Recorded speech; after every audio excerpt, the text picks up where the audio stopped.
We are at Art 1, and for the next 12 weeks, we're going to consider a process which we will take part in an existential way. What is important to remember here is that art is actually an objective, can we say, that it records in the universe as strongly as existence. Art is real. Art is as real as existence.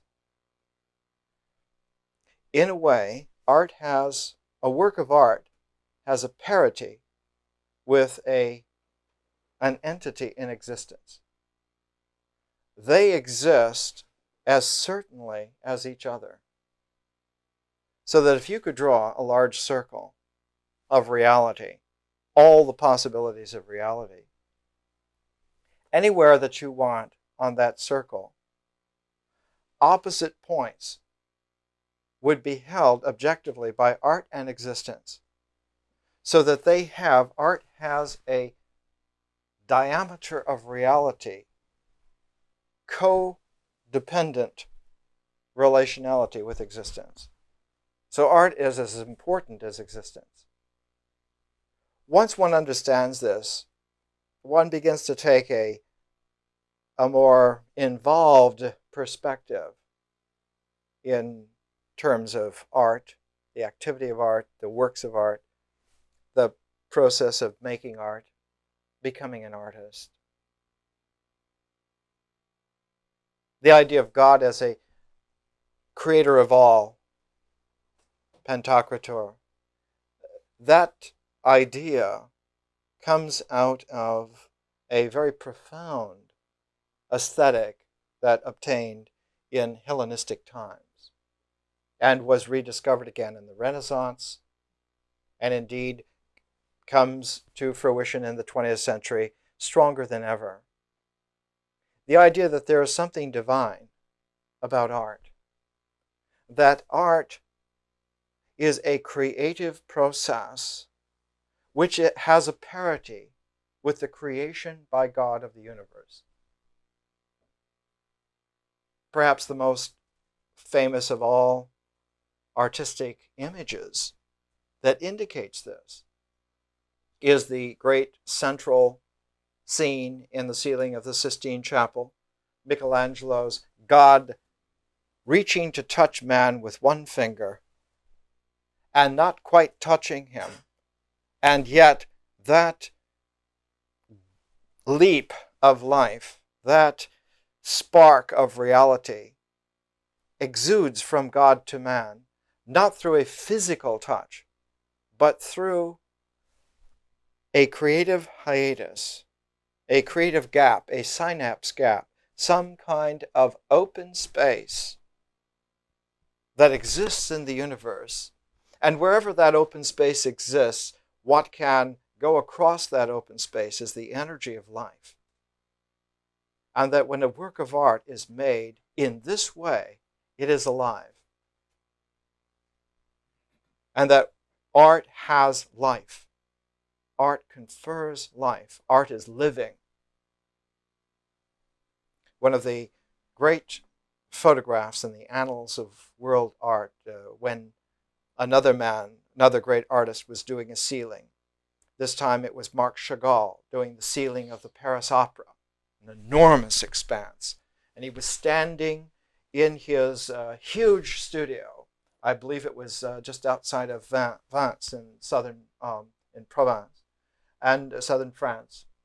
And Chagall, in order to get these large 25-foot triangles of canvas to have the right color, he was holding his hand up to check the colors to make sure they were alive.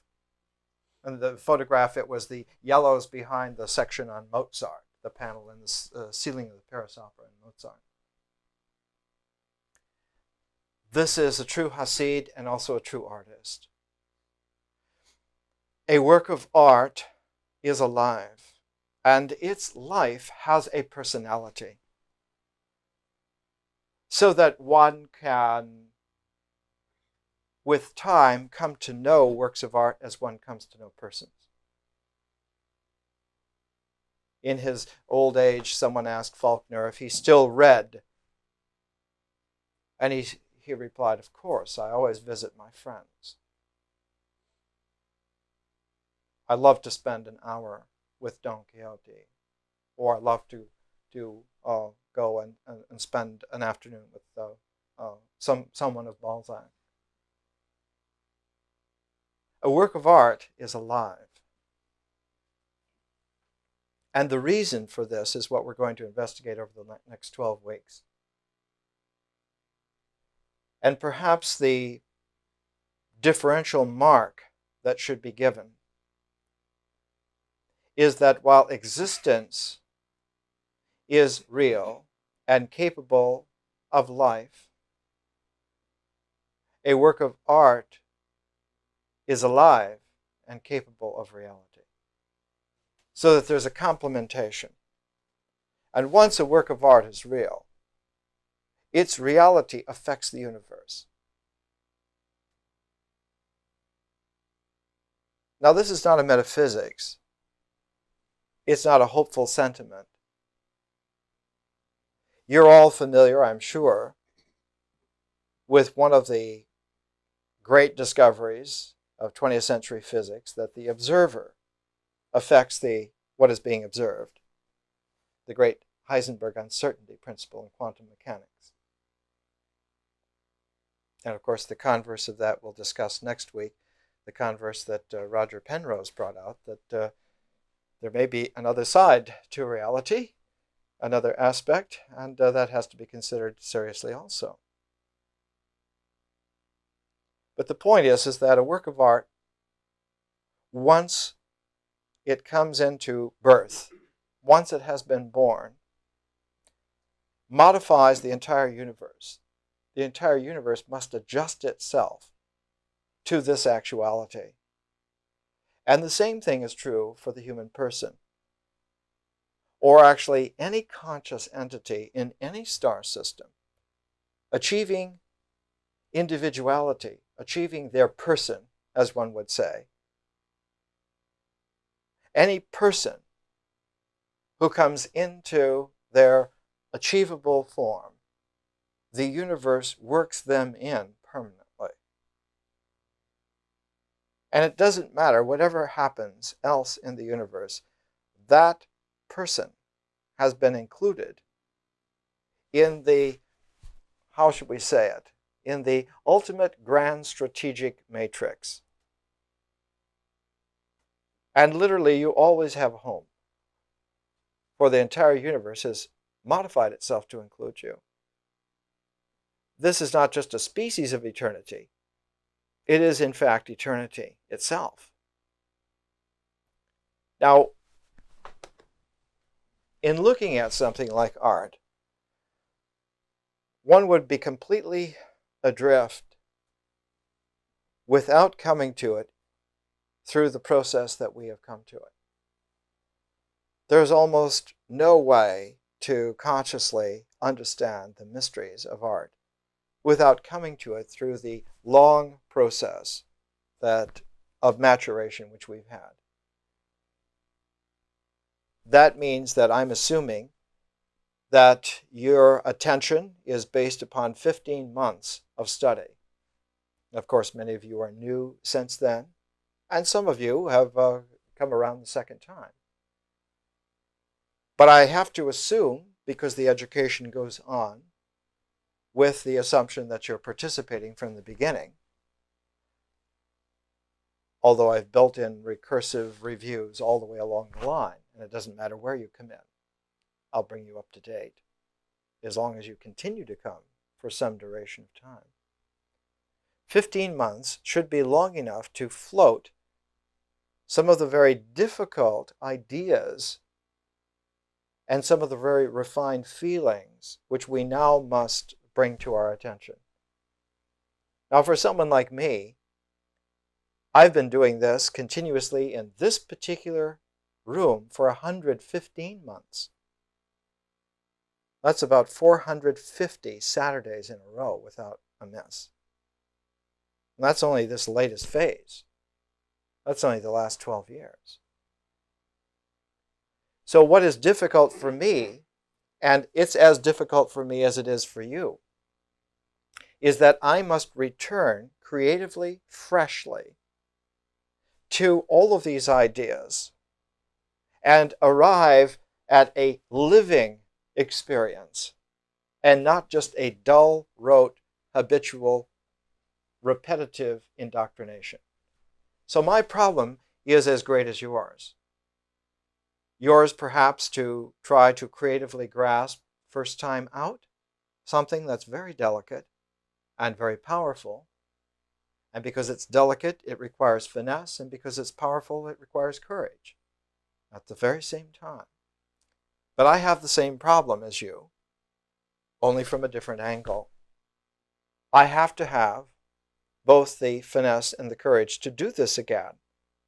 And believe me, one begins to tax oneself in doing this. This is now the 6th time in this particular phase of this course alone, so that one could go to the cassettes that are here in storage. And you could find today's cassette and behind it 5 other cassettes talking about the beginning of art at this place in this course.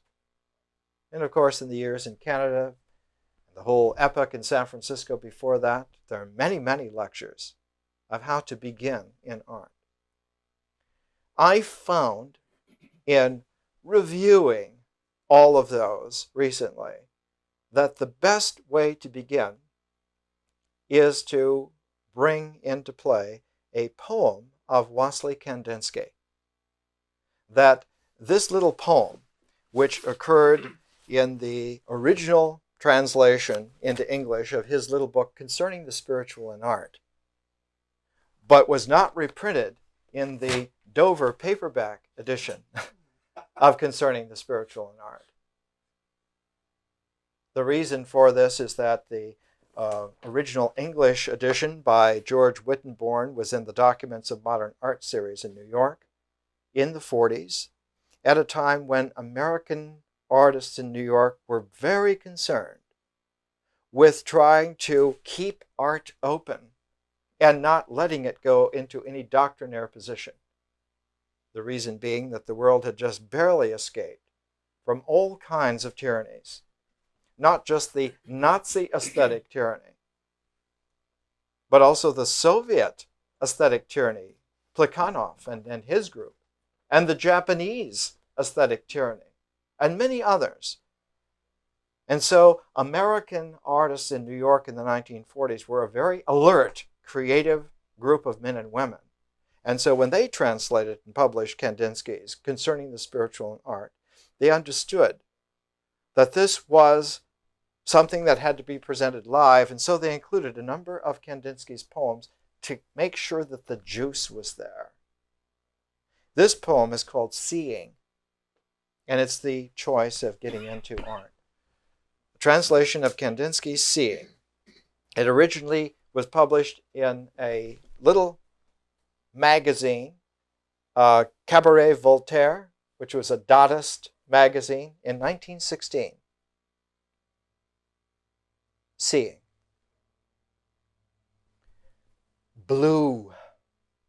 Blue rose and fell. Sharp, thin, whistled and penetrated, but did not pierce through. Everywhere a rumbling. Thick brown hovered, seemingly for all eternity. Seemingly. Spread your arms wider. Wider. Wider. And cover your face with a red cloth. And perhaps it is not yet displaced at all. Only you have displaced yourself. White chink after white chink, and in this white chink, a white chink In every white chink, a white chink. It is not good that you fail to see the turbid. It is precisely in the turbid that it dwells. And that is where everything begins. There was a crash. Now, those who love chaos theory and turbulence physics will recognize that this is extremely wonderful to come out in 1916. Art and science were neck and neck, nose and nose, molecule by molecule, going paired in parity headlong into a brave new world. We can use that term before 1936. After that, Aldous Huxley vanquished us with his brave new world, and so we have to use something else. But in 1916, we could say a brave new world. What are the upshots of this, then? If you're not able to follow some of the oblique subtlety here, one of the upshots of this is that art and science occur by a similar process, and that art and science always belong together. Let's say it again. Art and science always belong together. Art and science are the two objective pairs that occur in the differential energy mode of the universe. Whereas in the integral mode of the universe, the two objective things that occur are existence and mind. In the universe, when you're integrating, when integration is happening, when energy is flowing together, there are two nodes that are real. One is existence, atoms, molecules, beings, and the other is mind. Ideas, souls, realizations, focuses. But in the differential mode of energy in the universe, there are two other realities, two other objects which record. One of them is art, and the other is science. So that when one looks at the broad table, what's on the table? One finds that there are four objective things on the table in reality: existence, mind, person, and cosmos. And art is the realm of the person. It's not just the quality that the artist is some kind of errant individual, some kind of unique individualist, and therefore art is about the person. It's that the very process itself, the artistic process, the creative process, is indelibly involved in, wrapped up, deeper than identity, sympathetically, that of person making. So that art is all about person making. And just as the person becomes objectively real, indelibly so, the universe modifies itself for you, to include you. In just that way, the cosmos is also objectively real. And the cosmos, being objectively real, is able to express something which is extremely mysterious, and that something is the universe. And once we have the expressive process of the universe, we're back in nature. We're back where we began. We're back at River Run round Howth Castle in Dublin, and Buck Mulligan's shaving again. And he's saying, "Stephen, come up, you young pagan, and smell the good earth." We're back again in nature, and out of nature is how we began our education. And we realized in the first 3 months a year ago, we realized patiently that nature does not exist. That one of the great flaws of second-rate philosophies, of third-rate religions, of fourth-rate philosophers, is to think that the universe is extant.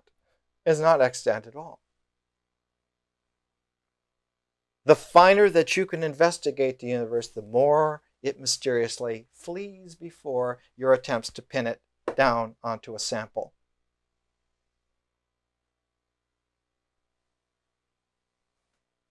People thought the atom was going to do it. And now it turns out that one has finally the pins in place and has all the quarks, even the top quark. Even the top quark at 190 gigavolts. Here it is. Do we have it pinned? The latest issues of the scientific magazines are filled with quandaries about cosmology that it just doesn't work anymore. The diagrams don't ring true. There are all kinds of problems. And so we're back in the universe. We're back in nature because nature does not exist. Come again? Nature does not exist. Oh, you can't be serious. Well, read Emerson. Well, he was a transcendent philosopher. Well, no, he wasn't. He was a transcendentalist, but that's a little different. And you can get into dialogues like this with yourself.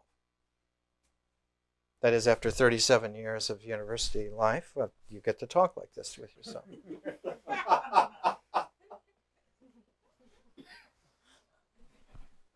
That's how the word shit got into the English language. You realize that there's no one else there but the mirror.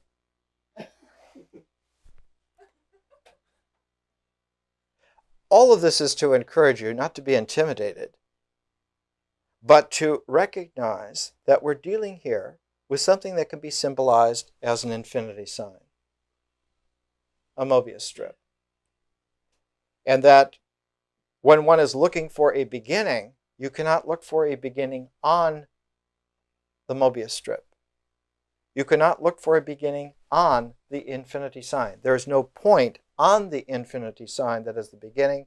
The infinity sign as a whole is the beginning.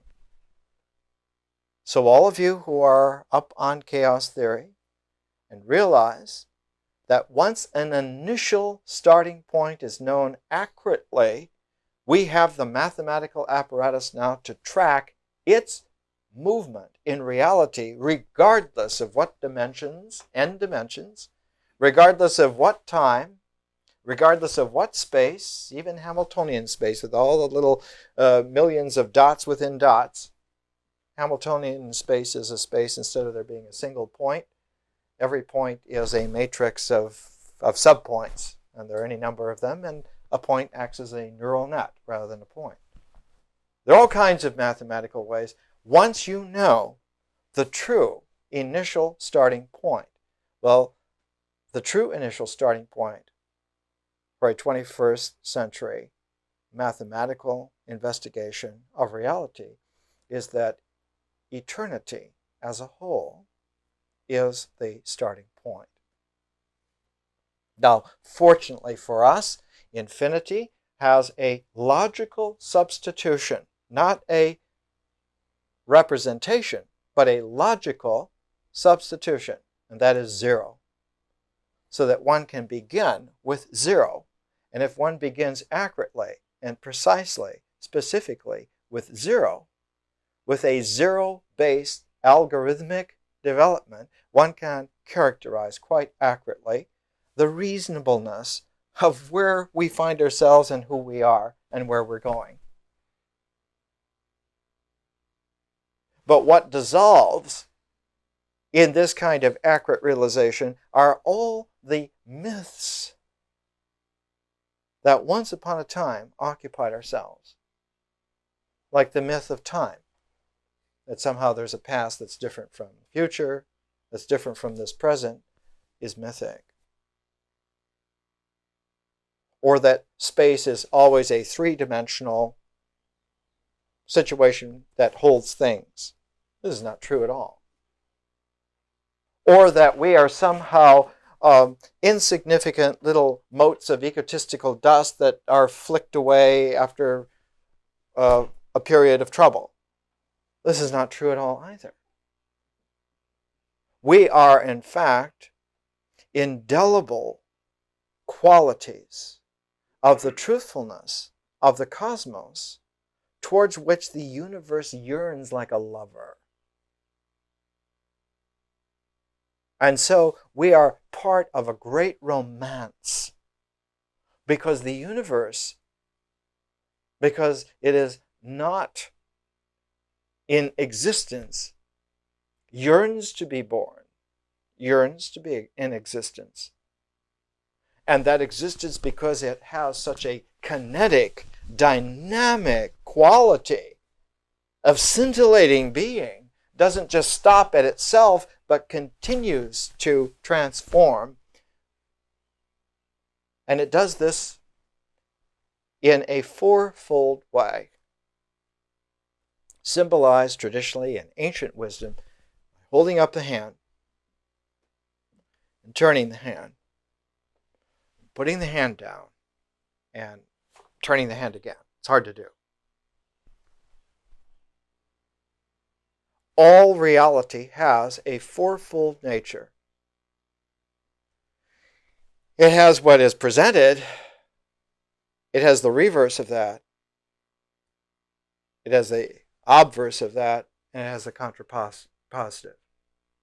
And once one has a fourfold root of sufficient reason, as Leibniz said, as Schopenhauer accepted, as someone like Frege would include in every basic mathematics course, once you have a fundamental fourfold principle of reasonable inquiry, one can come to understand anything to any degree of exactness, including the non-thing complementation of it.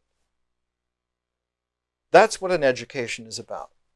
A real education is about that, of delivering you to that competency and then opening the door to the world and saying, go and, is it erotic to say multiply? Go and have fun. Go and explore. Whatever you want to do.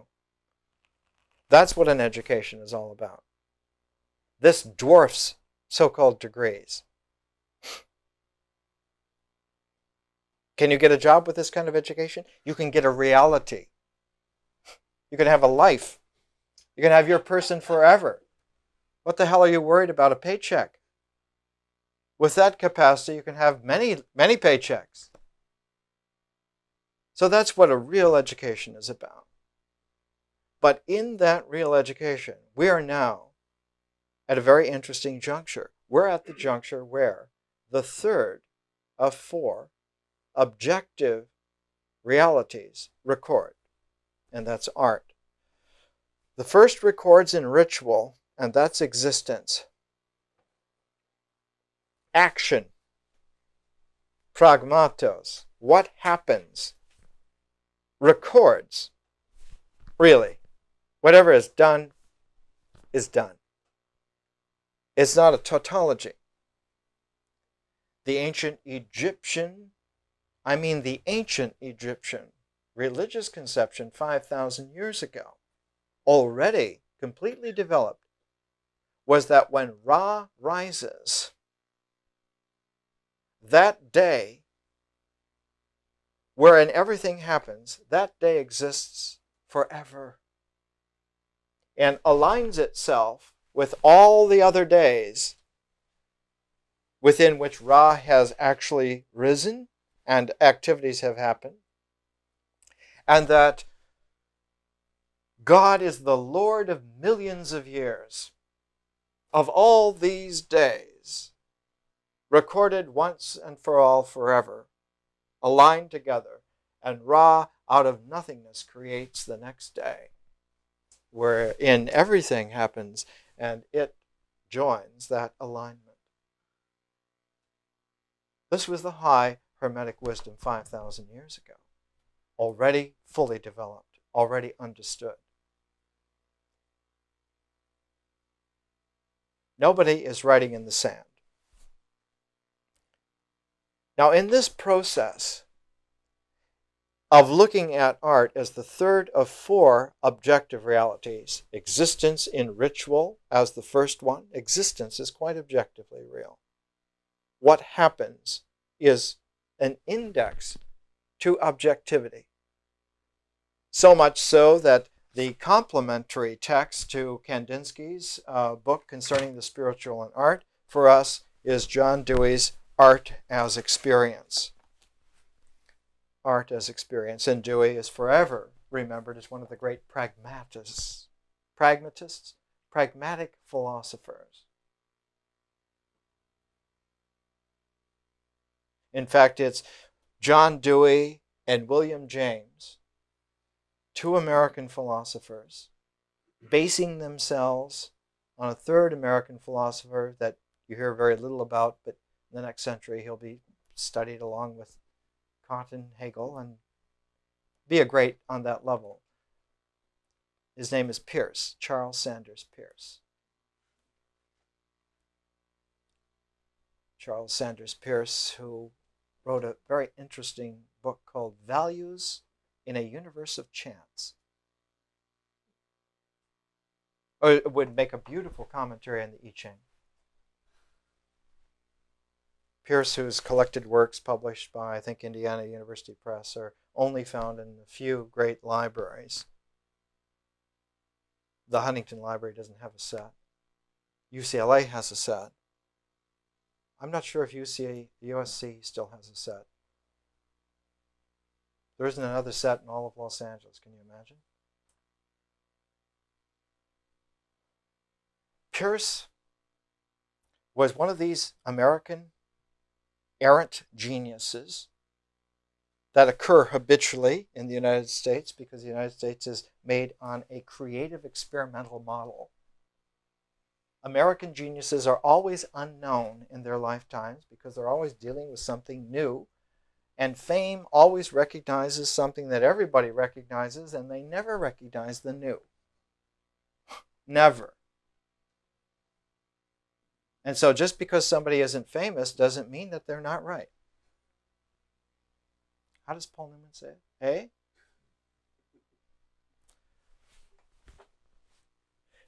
Peirce's pragmatism, his pragmatic method, appealed to the old William James, and he wrote a little book entitled Pragmatism, and John Dewey, coming to maturity at the same time in a very profound way, wrote a bunch of articles and some books that fortified it, and pretty soon pragmatism was the American distinctive philosophy just before the First World War.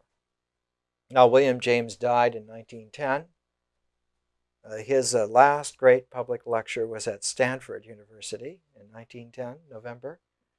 And it was, the theme of it was peace, world peace. And he said beautifully at the end of his lecture in Stanford, he said, human beings will have a peaceful world when they work as hard at peace as they do for war. We have the freedom in this universe to have what we work for.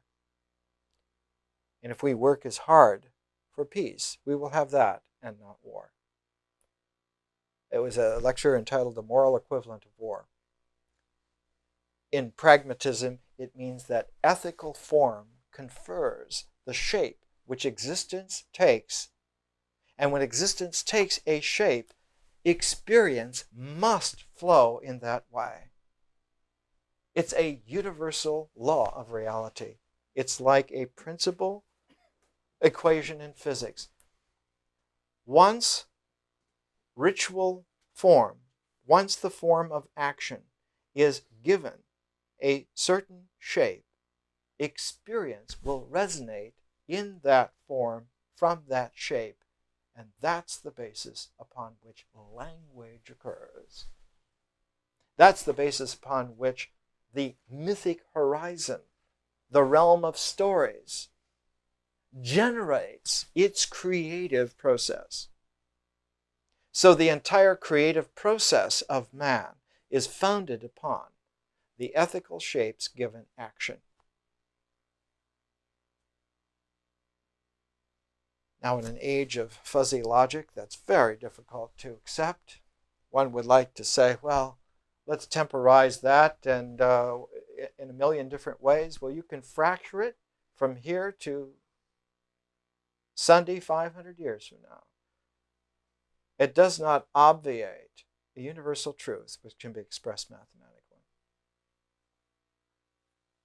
So that the shaping of action and the resonant field of experience are linked together indissolubly. There was a time at the beginning of this century when there was a tremendous genius, a woman, who recognized that in this tandem was a beautiful angle of vision within which to unravel the complexities of antiquity, the complexities of Greco-Roman civilization. Her name was Jane Ellen Harrison. And she recognized that if ritual and myth are linked indissolubly, if the shape of what you do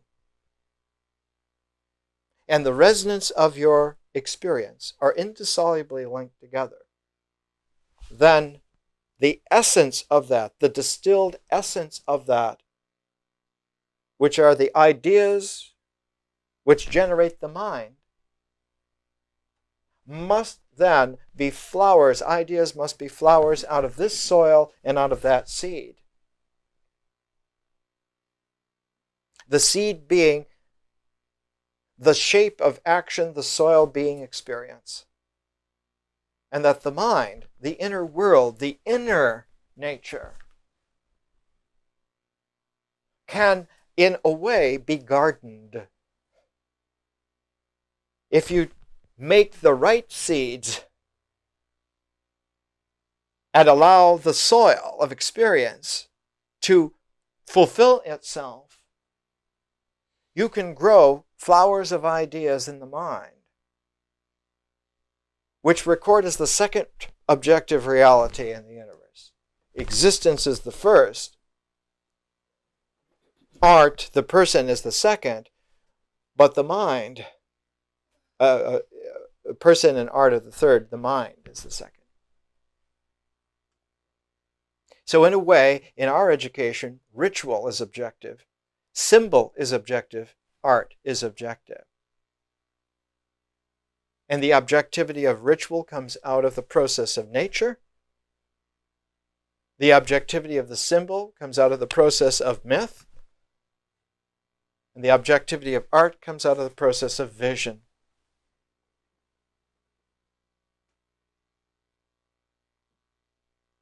And just like the genius of Jane Ellen Harrison, who spurred a whole interesting angle of vision, one that was shared by people like Sir James George Fraser and all their students like F.M. Cornford and Bronislaw Malinowski and a whole generation of geniuses who then tried to investigate either mythology or ritual with an idea of looking at the tandem of them together.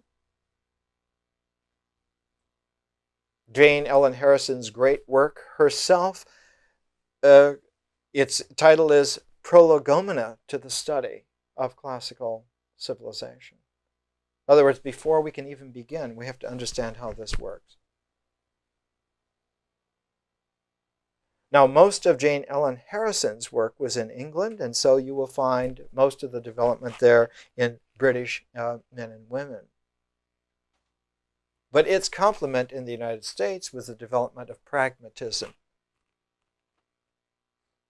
And in that development, John Dewey and William James were perhaps the greatest influences, the greatest minds, the greatest thinkers.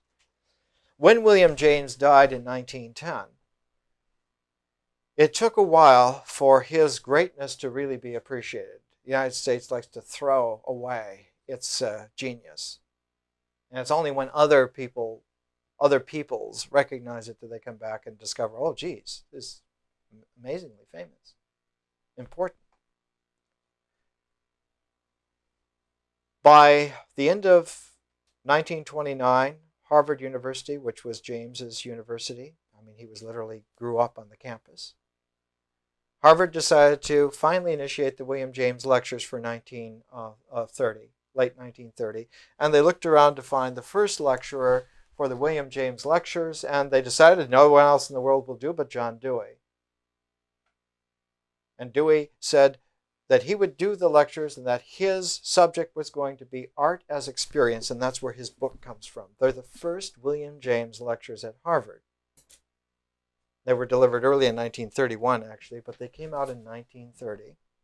And it is the precise focus of how pragmatism, abstract art with Kandinsky, the development of a whole realm of ritual, mythic, symbol, anthropology, classical studies, an entire world scheme, modern physics, quantum physics, the development of galactic dimensions, all of this comes together.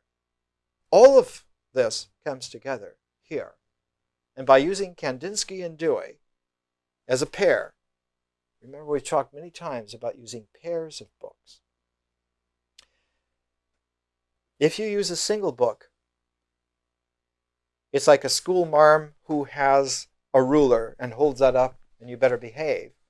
But a pair of books is like a musician holding up a tuning fork, and you can get your humming in tune. And when we're all on the same page, as they say, the action can then move forward in a very interesting way. Then the camera should roll. And we should record that. Because that then is of interest.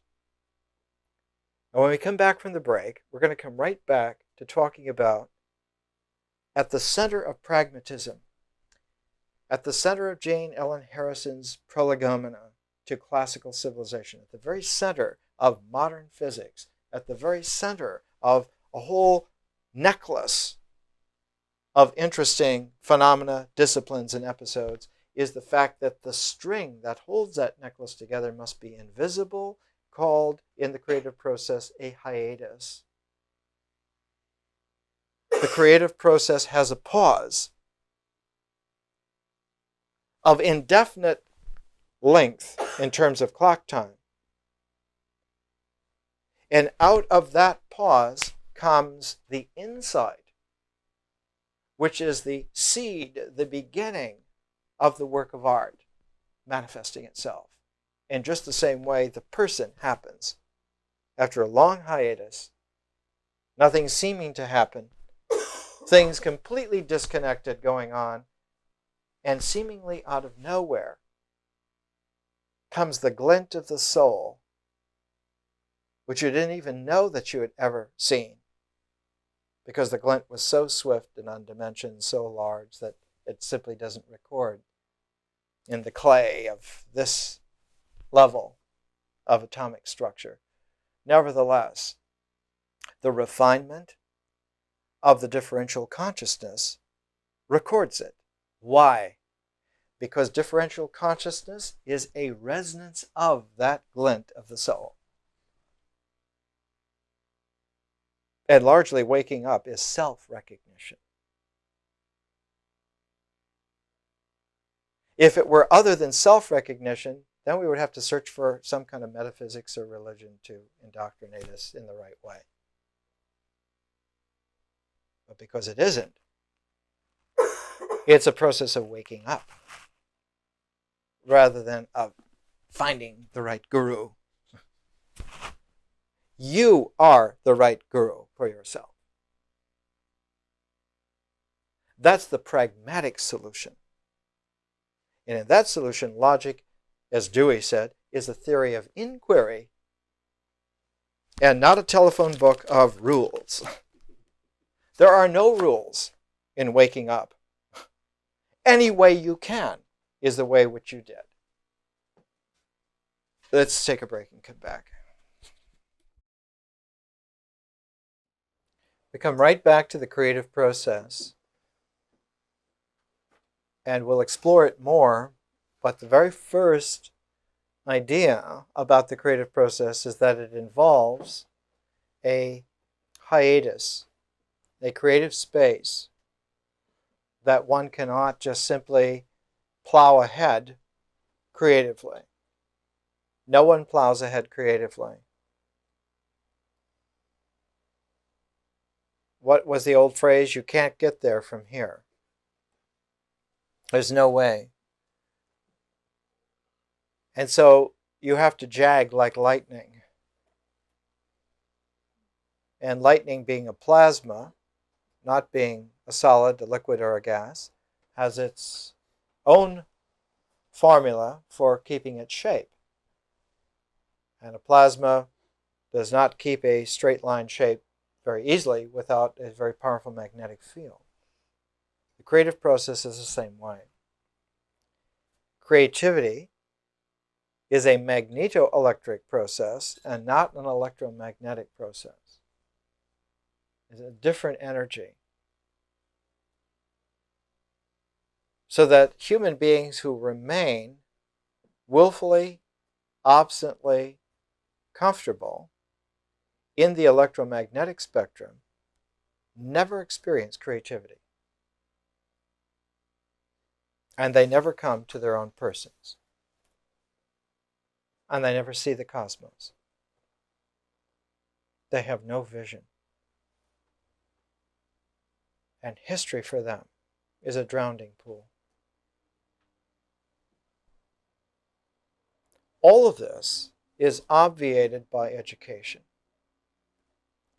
So an education is indispensable when one has the capacity, and indeed almost the assignment with destiny, to live in a world where consciousness is one of the dimensions. And for the conscious realm to occur,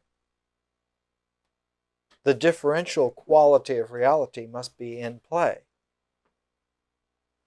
In play. And the creativity that comes out of that play, like lightning, never is a straight line without very powerful magnetic field constraining it to magnetic lines. And then instead of straight lines, they're curves along the magnetic way. Yoga is all about that. The way in which yoga began was a way of setting up a magnetic field in differential attention to allow for formed qualities of reality to be consonant with realization. So yoga is all about that. Its pair, its complement, is a process in integration that is quite distinctly different.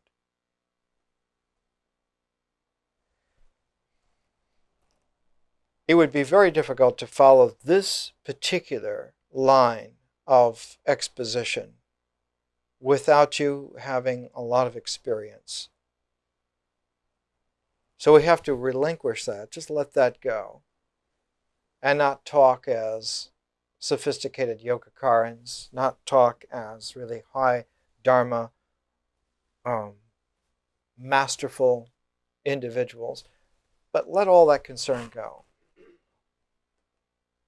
We can come back to it in our own way, in our own time. We don't have to talk about that. We can come to it in a different way. The way that we're going to come to it is through Kandinsky and Dewey, through Concerning the Spiritual and Art as Experience, the first team, the first tandem, the first pair of our texts. And this first pair, remember, are the first phase of a 4-phase process. Each quarter always has 3 phases that present themselves in paired texts and a 4th phase that comes in an open, unpaired text.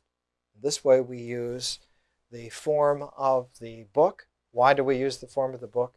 Because the mind, the language which we use, were formed by books. This will not always be true. It wasn't true in the past. In the previous aeon, books were not the formative structure of language or the mind at all. In the previous aeon, the formative structure was the spoken word.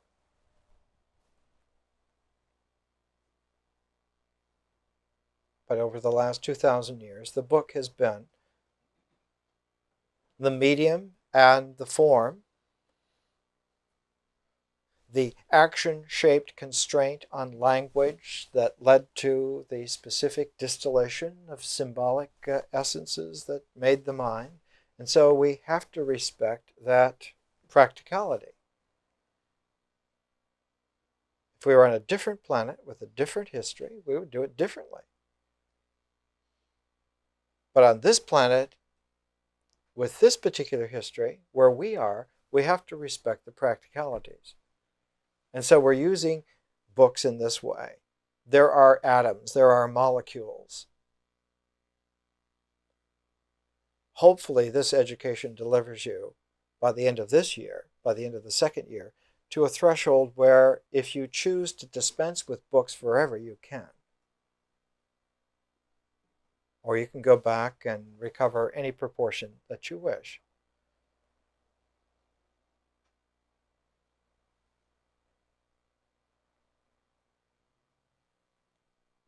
The first pair of books are Kandinsky and Dewey, and that's the first phase. And by now, we're conscious of the fact that it's the first of 3 successive phases of pairs of books, followed by a 4th phase of a single book, which, because it's unpaired, opens itself up to the next phase coming in, acting as its pair. Kandinsky and Dewey are going to be followed by a book on Henry Moore, the great sculptor, English sculptor. And the book is The Archetypal World of Henry Moore, and the author is Erich Neumann. And Erich Neumann was the great Jungian psychiatrist in Tel Aviv, the author of 6 or 7 books in the Bologen series, The Great Mother, Amor and Psyche, Creative Man, many, many excellent volumes. The Origins and History of Consciousness.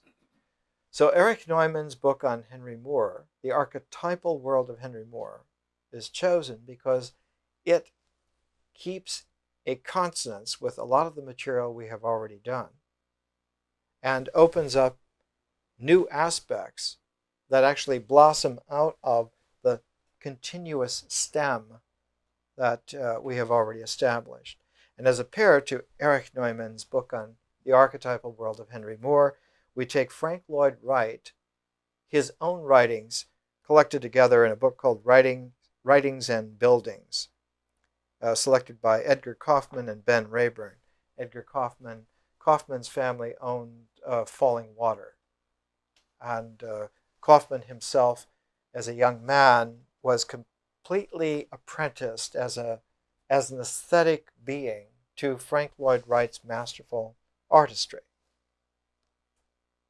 There's a film version on video now of a tour of Falling Water with Edgar Kaufman. And if you look at it, you can see the charming lightness of the aesthetic of the man.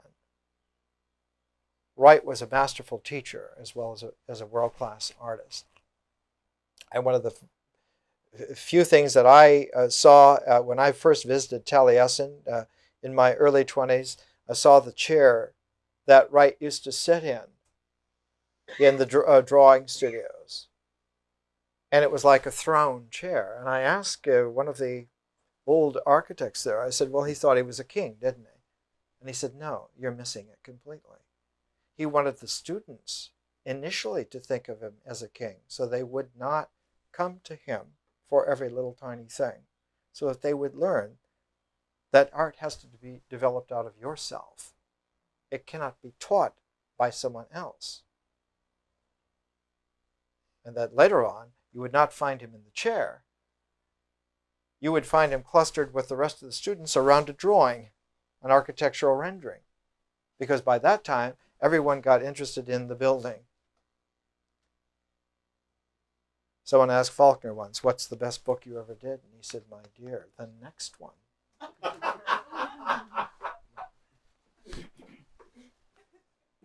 Art is all about the alive, active reality where truth finds its bell rung. So all this other stuff is, I'm reminded of a phrase from Berkeley from the 60s, garbage.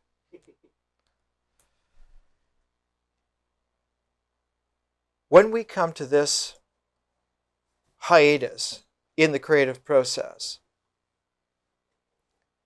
one of the best clues that we have to understand what that hiatus does, where it comes from, what it is, what it does, its origins, its effect, is to go to the sequel of Kandinsky's Concerning the Experience in Art. And the sequel was called From Point to Line to Plane. And I guess if you don't know, you should know that Kandinsky was one of the world's great theosophical geniuses, that he was extraordinarily brilliant intellectually, and that he was masterful about the theosophical perspective of things in the early part of the 20th century. And in fact, there have been several studies, one recently published by Oxford University Press, on the theosophical enlightenment in Kandinsky's aesthetics. So his book, From Point to Line to Plane, is a restatement of the ancient Hermetic wisdom. And by now, I think you can realize that I use this kind of language as Hermes Trismegistus and not as some kind of two-bit writer on occult things for third-rate magazines. The original making of that formulation into a logical progression was made by Pythagoras and put into written form first by Euclid in Alexandria about 2,300 years ago. But Pythagoras got it after studying in Persia for 11 years and after studying in Egypt for 22 years before then, and after thinking about it on his own for about 7 or 8 years, and after being a Greek intellectual, wide-eyed Orphic genius of his own before he even went to Egypt. So after 56 years of effort, Pythagoras was able to distill out this essential ancient wisdom, Hermetic because its original formulation was in Egypt. The formulation runs in this way. A point is not real until its existence happens. Euclid says a point is a locus without dimension. A locus without dimension. It has no dimension. Now, one of the most powerful qualities of existence manifests itself in literally points without any mass dimension.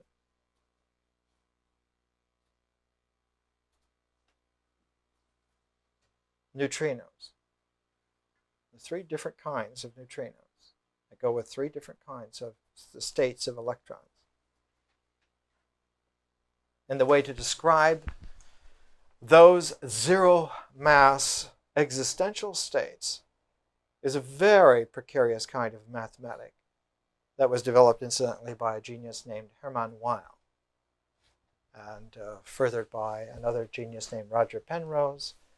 And the development of a great deal of nuclear physics revolves around some of these peculiarities that came out. The math was done, incidentally, in the 1930s, and it involved things called twistors and spinors. We don't have to get into all that.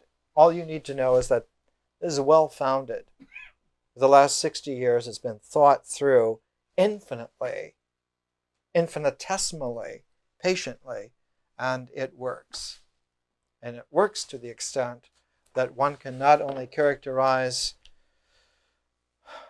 molecules like alcohol and aspirin with models, but that one can model the energy states now mathematically of the actual molecules of aspirin and alcohol, and through computers bring them into any simulation that they would ever be in any past or any future or any present differential. That is to say, we can characterize something in its existential reality regardless of whatever galactic structure it would occur in whatever time of that galactic structure. We have that capacity now, can write it down now. So this kind of education is not founded upon some kind of clever guesswork, but on a lot of patient effort, on the penetrating ability to stay focused as long as it takes to understand, and allow that understanding to be rung like a bell, and the resonances of that ringing to be the shapes of the processes that deliver the education. So that you don't have to understand the content so much as be available for the sympathetic vibrations, because those vibrations already are the shape of the understanding. This is a creative kind of education. It's a work of art. This education is like a symphony and can be conducted like a symphony. It just simply takes 2 years. It takes 104 times 90 hours to perform. It's a very large work of art.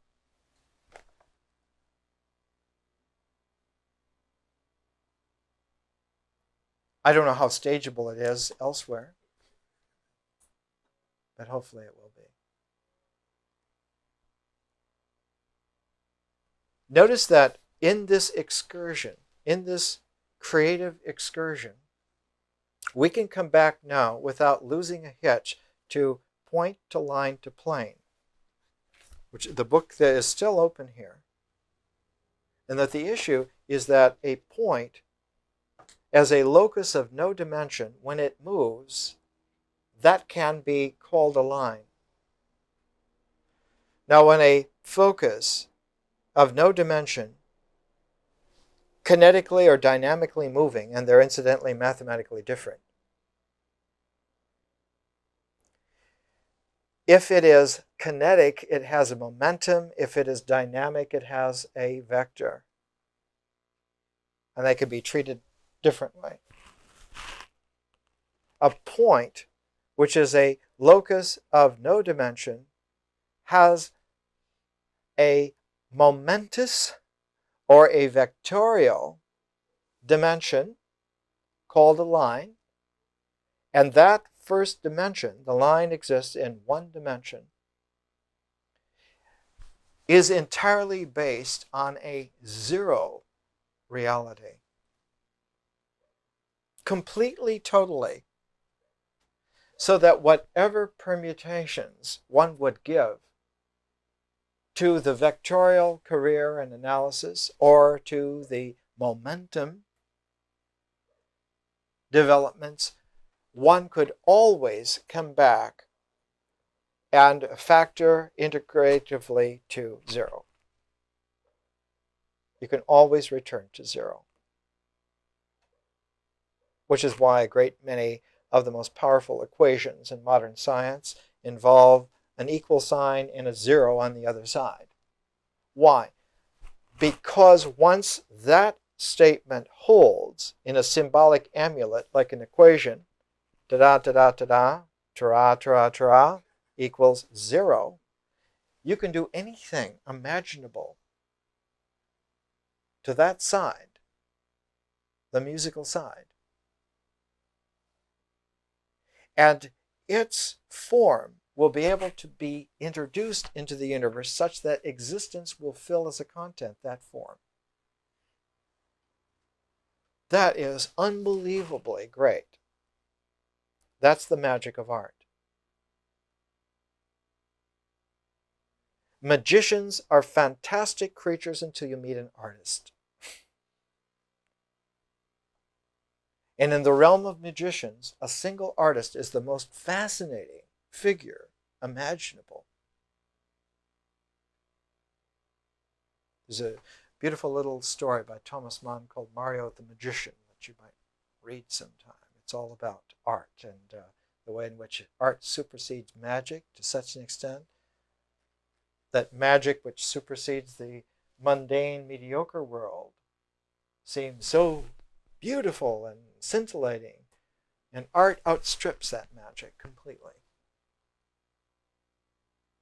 Here's the quotation that we finally get to. The quotation by Kandinsky from point to line to plane. Point, when it moves, is either kinetically or vectorially a line, which is a single dimension. And if there's no shape, if there's no form to a single dimension, you run two risks. One is complete chaos, and the other is a compensatorial, involuntarily instinctive motion that creates knots. A knot is a one-dimensional, self-avoiding line. You can either create a swamp or a knot. You can either be completely adrift in confusion, or you can be completely knotted up in a psychotic seizure. Those are the only two alternatives to having a shape to psychic energy once it's put into motion. There are only three doors, three doors. One leads to a terminal, psychotic, catatonic limbo. The other leads to permanent, eternal confusion. And the middle door leads to a very interesting world. Which door would you like to go through? You see, put in those terms, the $25 a week is cheap. I'm playing a little bit so that you don't get frightened at the momentousness of this, which incidentally is a kinetic natural response, and also that you don't ignore it, which is a vectorial possibility out of non-acquaintance. Here's the quotation. But wait, point to line to plane. What is the plane? The plane is the space, the three-dimensional space that is resonantly brought into play by the kinetic or the dynamic career of the line. Once you have a focus of no dimension, a point that moves, its movement describes a line. This is the mathematical term, not the literary term, describes. Its movement describes a line, creates a line, and that line, in its turn, delineates a plane. There are many possible planes that can come from that line. That's another issue. But nevertheless, a plane is eminently possible. Here's what Kandinsky, one of the really great artists of the world, has to say at the end of his whole section on point. And he goes into point as beautifully as anybody could possibly ever go into point. He not only does point in this term, where there's a point in the midst of a square, but he dissolves that point so that it is like a cluster of light possibilities and focuses. He also shows that it can be an obverse cluster of fractions or fragments of a point. It can be in arrangements of the point in permutations along a dynamic matrix process, like in musical notes. It can be a very fuzzy logic, nebulous kind of universe. The point is possible of many things, and at the very end of the discussion of point, just before he gets to line, he says this: there exists still another force which develops not within the point, but outside of it. And in fact, the headline for this whole paragraph is "Force from Without" in bold letters. There exists still another force which develops not within the point, but outside of it. This force hurls itself upon the point, which is digging its way into the surface, tears it out, pushes it about the surface in one direction or another. The concentric tension of the point is thereby immediately destroyed, and as a result, it perishes, and a new being arises out of it, which leads a new, independent life in accordance with its own laws. This is the line. So right away, we need to not be naive and think, well, here we have a point, and it moves in some kind of schoolroom direction, and that's a line. No, a line is not that at all. A line is a tremendously complex reality. And once a line occurs, all of geometry is available. And the line is like a parenthesis, like a parenthetical mark, that calls out immediately in terms of universal law for the other parentheses, which is the plane. And in between these two parentheses, all of plane geometry, all of 10th grade high school geometry, which was once a very high level of wisdom initiation in Alexandria. Can you imagine?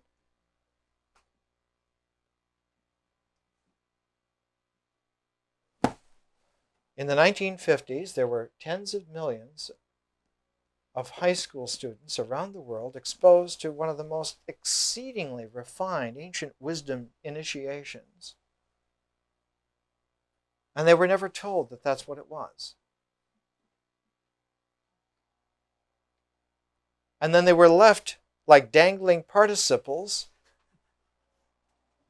stuttering on that famous gerund of indecision, and never introduced to the complementation to it, which is the next step, which was indispensable in the wisdom tradition, that from geometry you have to be able to then turn to trigonometry.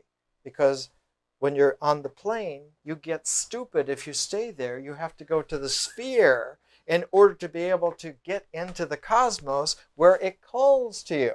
And once you get to the spheric level, once you get trigonometric, then you can begin to hear, oh, the universe is inviting us. But to train tens of millions of people on a partial initiation into wisdom and leave them there is inexcusable ignorance.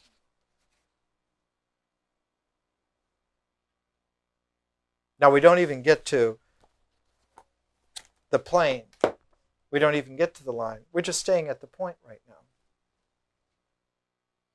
The point in us, and this is the point in us is that the entire first year of our integration, the entire first 52 presentations of our education came to rest on a single focus, a locus of no dimension, a vanishing point. In yoga, it's called a bindu. A vanishing point. In astrophysics, it's called a black hole.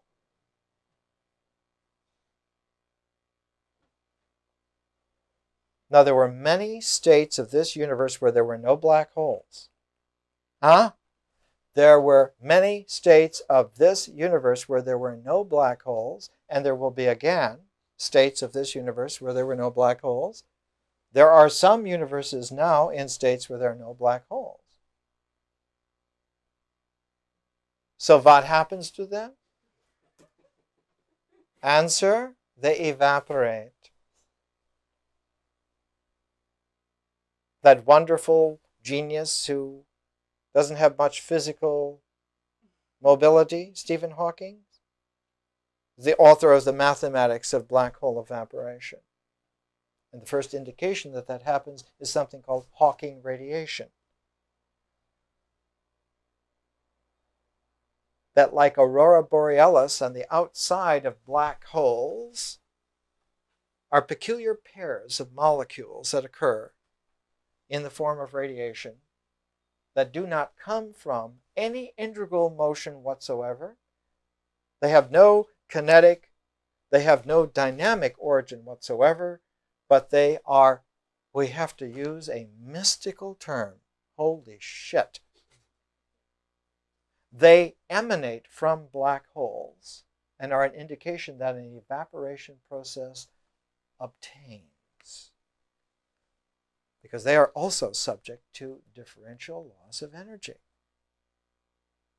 And it isn't creation ex nihilo. It doesn't come out of nothing. It's that the focus of integration is so powerful. It is so alive and so real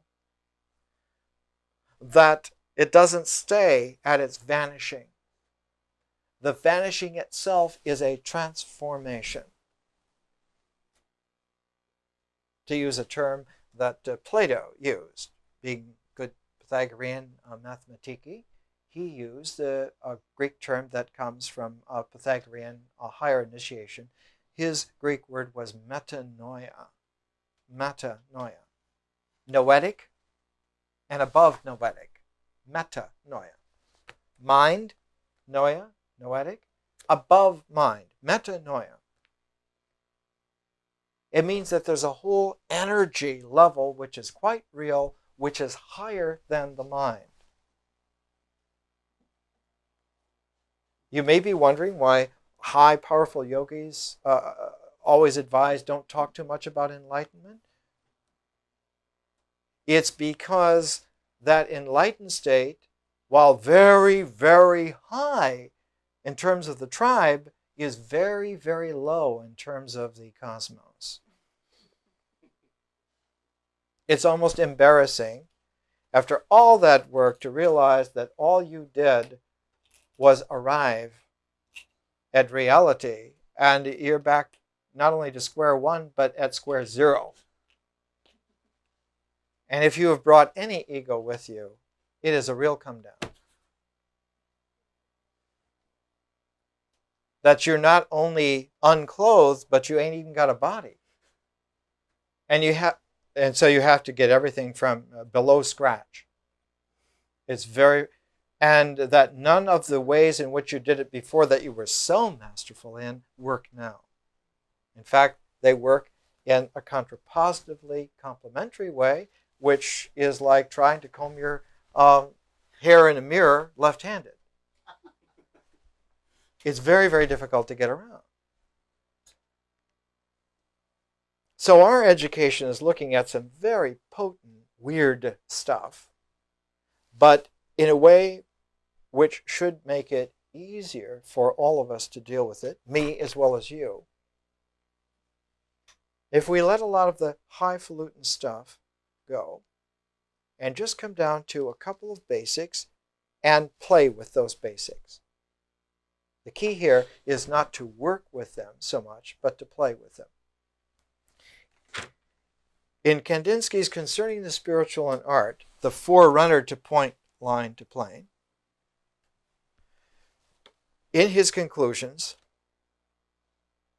he has three sources of inspiration that he'd like to delineate, and he does. One, there's a direct impression of outward nature expressed in purely artistic form. This I call an impression. And indeed, this was learned by Kandinsky. He wrote this in 1913 because for about 50 years, geniuses like Monet had been playing in this realm. And there were times when Monet and Renoir painting together in a garden in tandem so that they would paint the very same scene, the same way, exactly, and it would come out, one would be a Renoir and one would be a Monet. And if Claude would try to paint like Pierre, he was good enough he could do it, but it would be a Claude Pierre. Or Renoir would do a Renoir Monet. Beautifully Monet, exquisitely Renoir. And in talking with each other over a lot of food and wine and pipes and sunlight with their ladies and all that stuff, they came to realize that there's something indelibly eternal about what happens. That those impressions are not fleeting at all. It is we who are fleeting, not the impressions. They're eternal. As Faulkner once said, he stopped writing potboilers when he learned that characters cast shadows.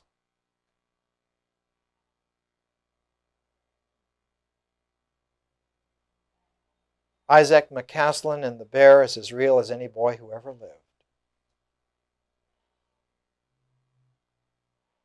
And the bear is as real, Moby Dick is as real as any kind of universal teacher fandom that anybody's ever come up against.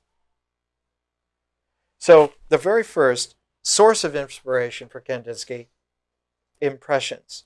Second, a largely unconscious, you have to put some quotation marks here now.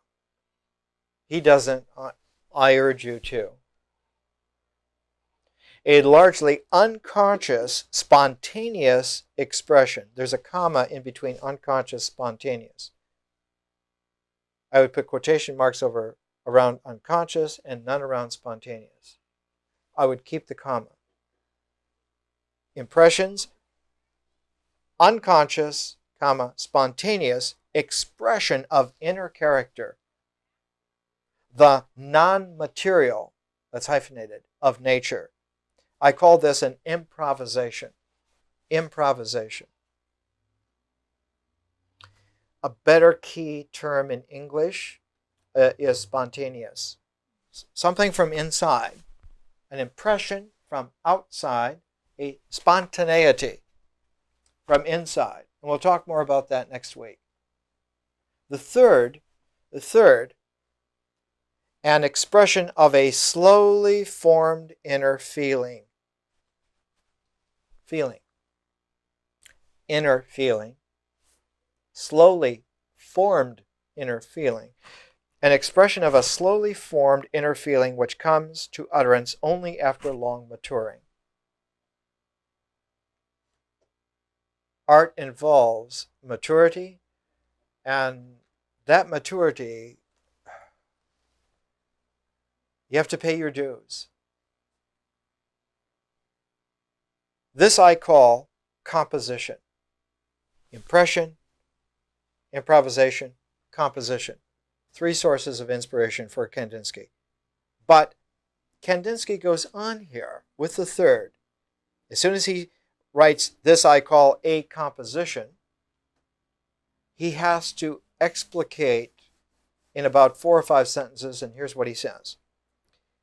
In this, reason, consciousness, purpose play an overwhelming part. Reason, consciousness, purpose. Purpose is like an arrow, a vector, a direction.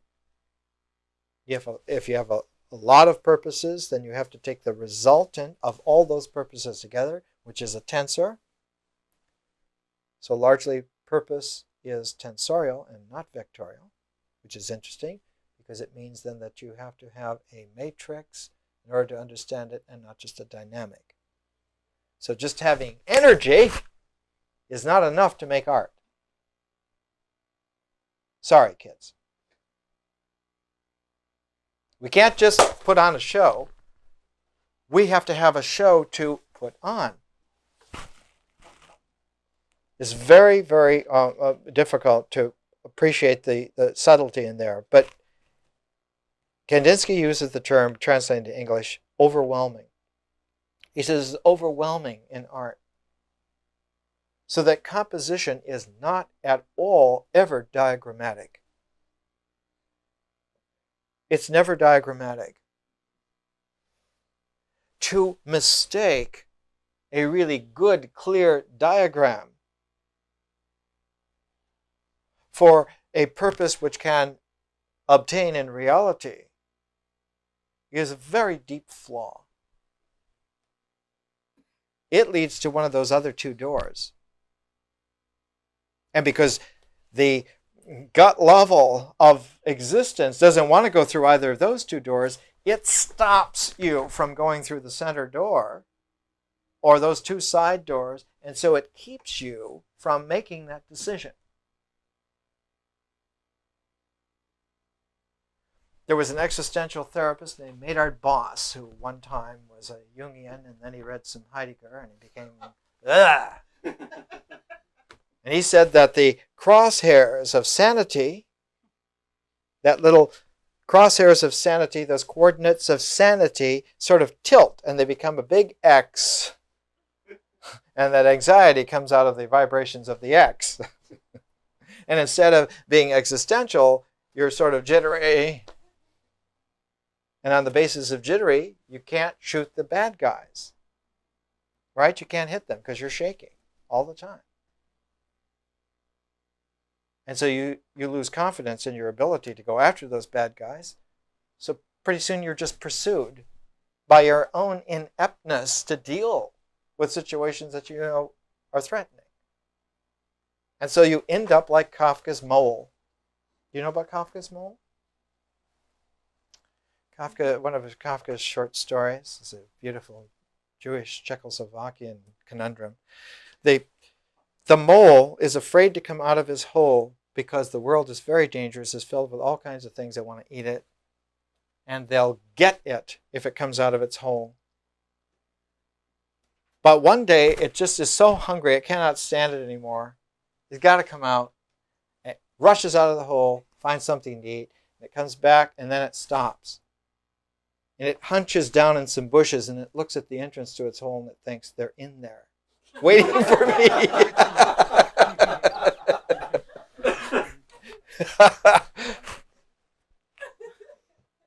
Again, you can see the usefulness of the word shit. It's very difficult in a precarious situation not to have decisiveness, and it's spherically anxious to realize that you always have to decide to continue to be indecisive as your only mode of survival. The first indecisiveness is neurotic, the second is psychotic. We don't have to do any of that. We don't have to be subject to any of that whatsoever. All of that is an extraneous nightmare that doesn't ever have to happen. Can you imagine that? All of that worry, all of that energy, all of that difficulty is extraneous. None of it has to happen. What's the answer? There's no answer because it's not a problem that's real.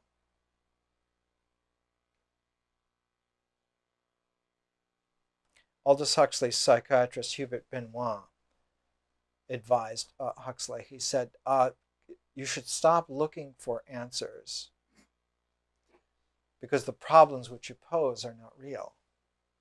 And even if you found answers to those unreal problems, they would be unreal answers. The metanoia answer is that there are no answers truly because there are no problems. That's called Zen. His therapist, Hubert Benoit, was a Zen therapist in Paris. So here Kandinsky writes, this I call a composition, slowly formed inner feeling, which comes to utterance over after a long maturity. This I call a composition, impression, improvisation, composition. In this, reason, consciousness, purpose play an overwhelming part, but of the calculation nothing appears. Of the calculation nothing appears, only the feeling. Which kind of construction, whether conscious or unconscious, really underlies my work, the patient reader will readily understand. So that feeling, what Kandinsky is talking about as feeling here, is what Dewey talks about as experience.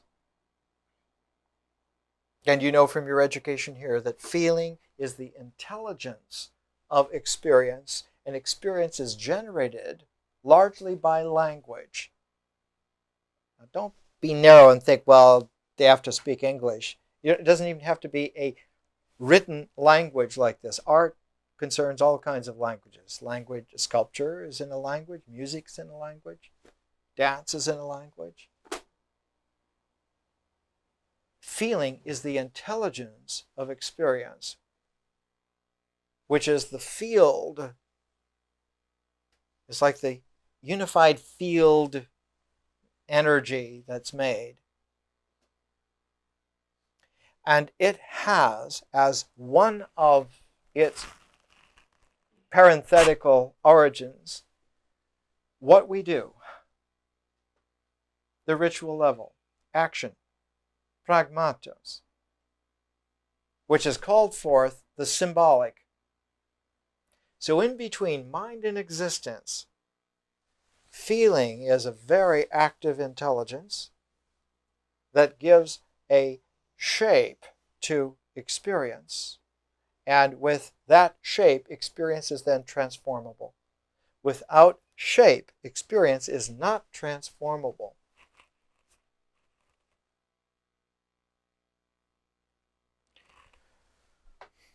It's not going to record on the cassettes, but they don't need to know. They don't pay. It's a very big mistake to think that repression is the cause of anxiety. Freud is over and over again very specific. He's not that dumb. He writes over and over again, anxiety does not come from repression. That's not it at all. That's a 2-bit reading of Freud. Anxiety comes from lack of form, so that instinct runs wild and doesn't know where to go. That's what anxiety is.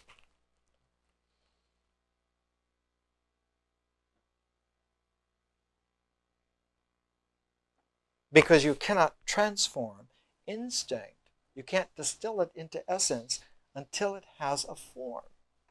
It has to have a form. Then you can work with it. That's the whole key. That's the trigger that makes integration work or not work. And all of that is just preliminary. All of that is just prolegomena to the fantastic magic, vision, art of the differential consciousness universe. But until one comes to a kind of practical, eye-to-eye seeing of these issues, one is going to be completely lost forever when it comes to trying to find your own person. There's no way. No way at all. No one can do it for you. And you don't have the wherewithal to do it yourself. It's a famous conundrum And Lucretius, 50 BC, wrote in De Rerum Natura, he said, our generation is doubly cursed. We cannot survive the social ills which we have generated around ourselves, and we're not strong enough to stand the cure.